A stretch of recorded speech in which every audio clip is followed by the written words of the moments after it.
உண்மை நிலவரம் என்ன என்பதை விளக்க வேண்டியது திராவிட முன்னேற்றக் கழகத்தினுடைய கடமை.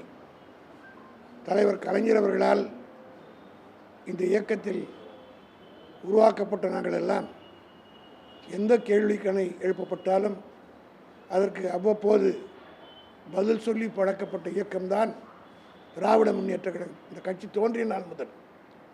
அதே வகையிலே நேற்றைய தினம் எடப்பாடி அவர்கள் தான் ஏதோ உத்தம புத்திரர் போல அவரை நீதிமன்றம் நிரபராதி என்று விடுதலை செய்து விட்டதைப் போல பேட்டி அளித்திருக்கிறார். நடந்த விவகாரங்களை அவர் உண்மையை மறைக்காமல் சொல்லியிருக்க வேண்டும். திராவிட முன்னேற்றக் கழகத்தின் சார்பில் நான் உயர்நீதிமன்றத்தில், அதாவது சென்ற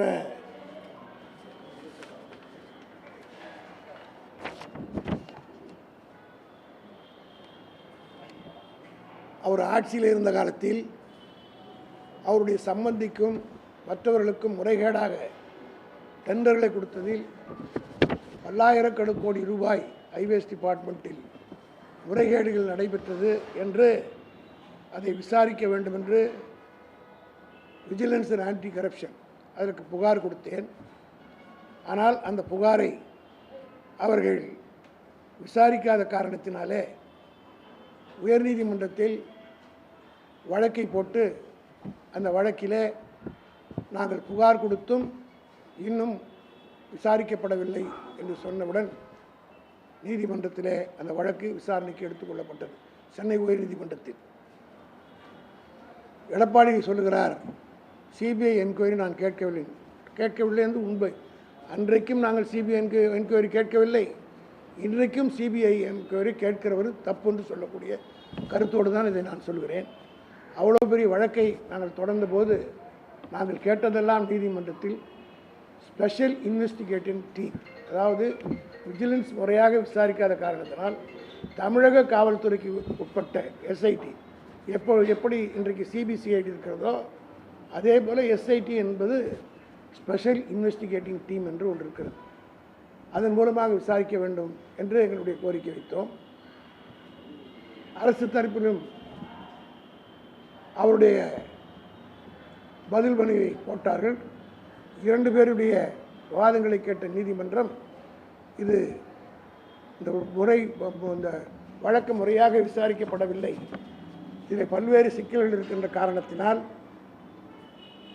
சிபிஐ என்கொயரியை நீதிமன்றமே பிறப்பித்தது.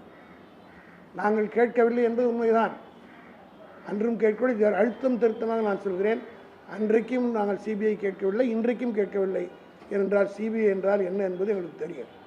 நான் ஏற்கனவே குறிப்பிட்டதைப் போல 2016 570 கோடி ரூபாய் நடு ரோட்டில் கண்டெய்னர் லாரியிலே பிடித்த பணத்தை இதுவரையில் ஏறத்தாழ 8 வருஷம் ஆகுது. சிபிஐ தான் இன்வெஸ்டிகேட் பண்ணுறது. நாங்கள் சென்னை உயர்நீதிமன்றத்தில் வழக்கு போட்டபோது சிபிஐ இன்வெஸ்டிகேஷன் ஆர்டர் ஆச்சு. சிபிஐ இடத்துல நேரடியாக போய் நாங்கள் டெல்லியில் கேட்டோம். ஆனால் 8 வருஷம் ஆகிறது. அந்த 570 கோடி ரூபாய் யாருடைய பணம் என்பதை இதுவரையிலே சொல்லவும் இல்லை. அதற்குரிய எஃப்ஐஆரும் சிபிஐ போடவில்லை. இப்படி பல வழக்குகள் தமிழ்நாட்டிலேயே பல வழக்குகள் சிபிஐயில் நிலுவையில் இருக்குது. ஆகவே தான் சிபிசிஐடி இன்வெஸ்டிகேஷன் என்றால் துரிதமாக முடிக்க முடியும் என்ற நல்லெண்ணத்தின் அடிப்படையில் தான் தளபதி அவர்கள் அந்த கள்ளக்குறிச்சி சாராயத்தை விசாரிப்பதற்காக சிபிசிஐடி விசாரணை மட்டுமல்ல, நீதிபதியினுடைய ஓய்வு பெற்ற நீதிபதி தலைவர் ஒரு கமிட்டி அமைச்சிருக்கிறார். ஆனால் எடப்பாடி அவர்கள் சிபிஐ என்று திருப்பி கேட்டால் நாங்கள் சிபிஐ இந்த காவல்துறை மீது நம்பிக்கை இல்லை என்று சொல்கிறார். இதே காவல்துறை இப்போ சொல்கிறார் இல்லையா, எடப்பாடி நேற்றுக்கு நான் ஒன்றுமே நான் வழக்கு தொடர்ந்த நான் வழக்கை வாபஸ் பெற்றேன் ஒரு பச்சை பொய்யை சொல்கிறார். நடந்தது என்ன? இங்கே வழக்கு நான் தொடர்ந்தேன், சிபிஐ விசாரணைக்கு உத்தரவிடப்பட்டது, உச்சநீதிமன்றத்தில் வழக்கு வருகிறது. உச்சநீதிமன்றத்துக்கு 10 நாளில், அதாவது இங்கே உத்தரவு போடப்பட்டது சிபிஐ என்கொயரிக்கு 11/9/2018 சென்னை உயர்நீதிமன்றம் சிபிஐ விசாரணைக்கு 11/9/2018 விசாரிக்க வேண்டும் என்று முறையிடப்பட்டுள்ளது. ஆனால் உடனடியாக சென்று 29/10/2017 இடைக்கால தடை வாங்கினார். இடைக்கால தடை வாங்கவில்லை, நான் ஸ்டே ஆர்டர் நான் எதுவுமே கேட்கலன்னு சொல்கிறார். இந்த தினமலர் பத்திரிகை செய்தி வெளியிட்டிருக்கிறார். இதே போல் எல்லா பத்திரிகையும் வந்திருக்கு. தினத்தந்தி எல்லாம் ஒரு மாதிரி ஒரு சாம்பிளுக்காக உங்களுக்கு காட்ட வேண்டும் என்பதற்காக தினமலர் பத்திரிகையிலே மிக சிறப்பாக அந்த செய்தியை வெளியிட்டு அவருடைய படத்தை போட்டு எஸ்கேப் போட்டுவிட்டு பழனிசாமி மீது சிபிஐ விசாரணை இல்லை, இடைக்கால தடை விதித்து உச்சநீதிமன்றம் அதில் தெளிவாக கொள்கிறார்கள்.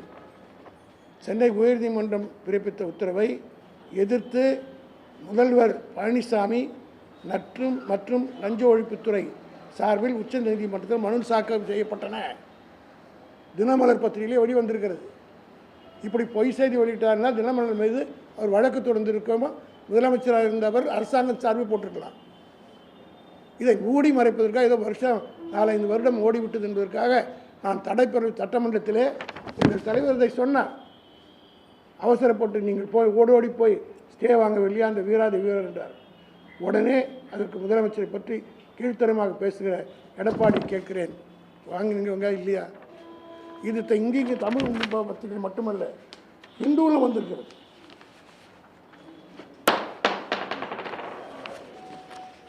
இந்து பத்திரிகையில் complaint against CM SC stays high court order தெளிவாக குறிப்பிடுகிறது. ஆனால் இது பச்சையாக போடுகிறார், நான் தடை கோரவில்லை, செல்லவில்லை. நீதிமன்றத்தில் என்ன நடந்தது என்று சொன்னார். அப்பொழுது அவருடைய ஆட்சியில் இருக்கும்போது ஸ்டே வாங்கிவிட்டார். பிறகு விசாரணைக்கு 2022 ஃபைனல் ஹியரிங் வருகிறது. அதற்குள் ஆட்சி மாற்றம் ஏற்பட்டு ஏற்கனவே விசாரித்தது சரியில்லை என்பதற்காக ஸ்டேட் போலீஸ் ஒரு இன்வெஸ்டிகேட்டிங் டீம் போட்டு விசாரித்தாங்க. இதை காவல்துறையின் சார்பாக விசாரித்து வந்த காரணத்தினால் உச்சநீதிமன்றத்திலே வழக்கு வருகிறது.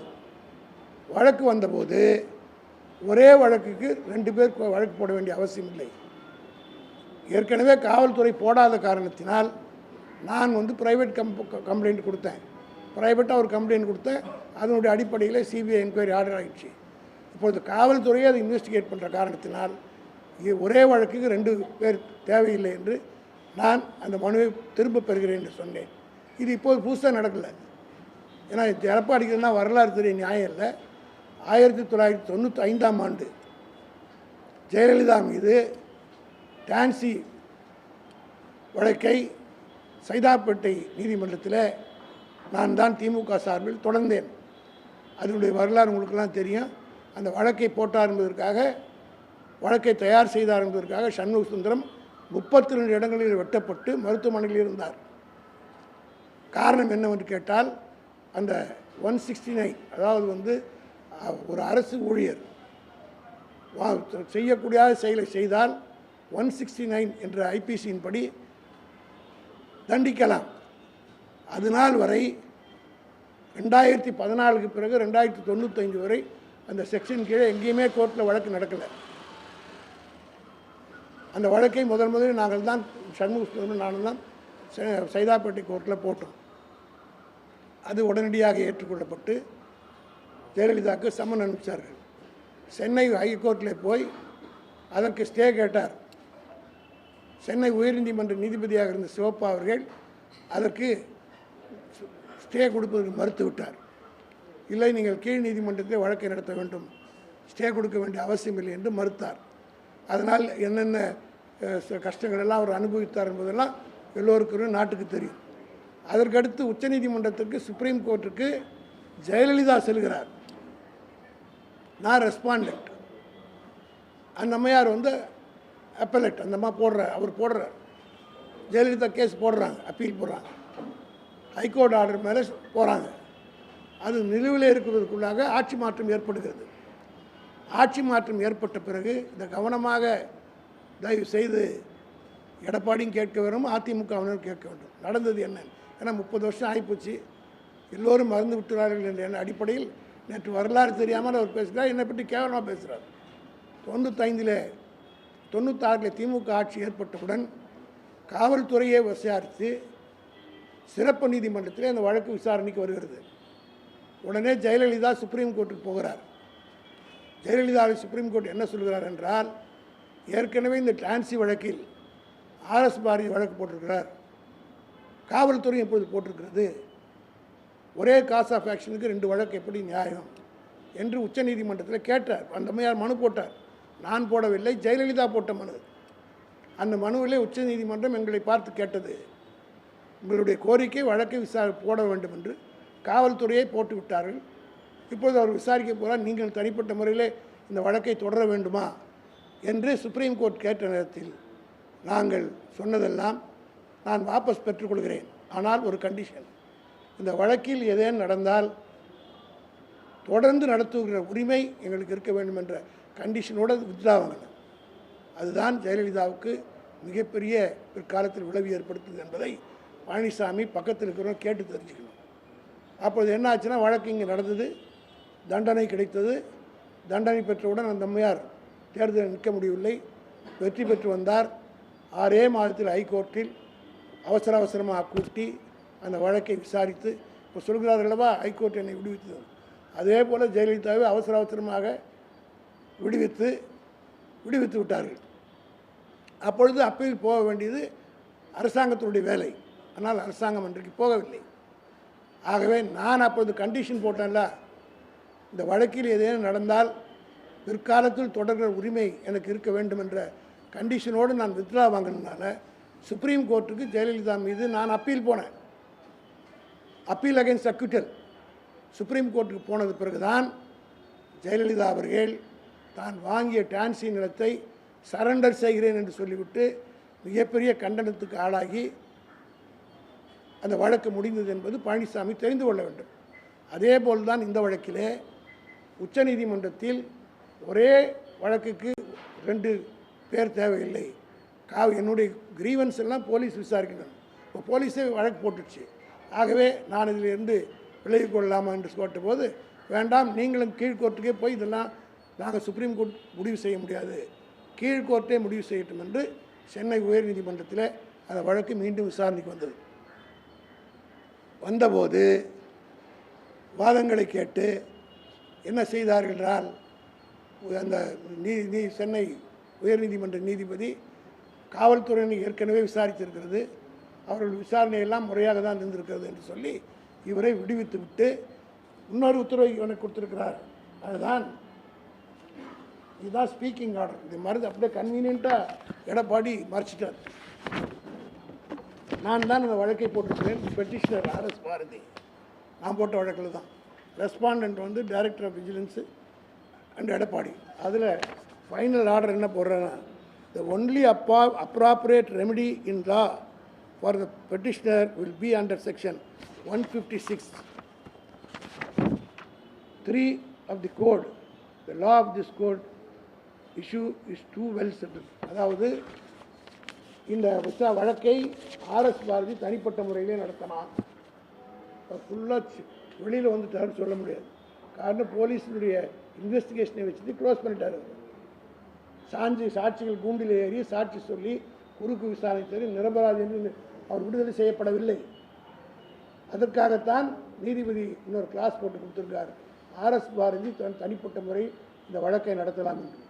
நானும் வழக்கு நடத்துவதாக தான் இருந்தோம். அதற்குள் நாடாளுமன்ற தேர்தல் வந்துவிட்டது.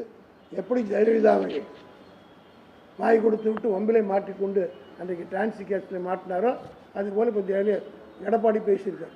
அன்றைக்கி அந்த மாதிரி என்ன சொன்னாங்க, 92 டான்சி நிலத்தை வாங்கும்போது நான் தான் அறிக்கை கொடுத்தேன், அரசு நிலத்தை வாங்குவது தப்புன்ட்டு. உடனே வாங்கினேன், அரசு நிலத்தை நான் வாங்கினால் என்ன தப்புன்னு பேசினாங்க அந்த அம்மா. அப்படி தான் கடைசியிலே அவர் உச்சநீதிமன்றம் வரை சென்று வாங்கியதை சரண்டர் பண்ணிவிட்டு உச்சநீதிமன்றத்தில் கண்டனமாகி வெளியே வந்தவர். அதே போல் இன்றைக்கு 156(3) பிரிவு வழக்கு தொடர்வதற்கு எனக்கு டைம் இருக்கிறது. இப்பொழுது அவர் சவால் விட்டு காரணத்தினால் விக்கிரவாண்டி தேர்தல் முடிந்தவுடன் என்னுடைய வழக்கறிஞர் என்ஆர் இளங்கோ அவர்களுடைய ஆலோசனை பெற்று தலைவருடைய அனுமதி பெற்று இந்த வழக்கை நான் தொடர இருக்கிறேன் என்பதை உங்கள் மூலமாக எடப்பாடிக்கு தெரிவித்துக் கொள்கிறேன். அவர் சவால் விடலாம். உடனுக்குடன் செய்திகளை தெரிந்து கொள்ள சன் நியூஸ் பெல் ஐகானை கிளிக் பண்ணுங்க.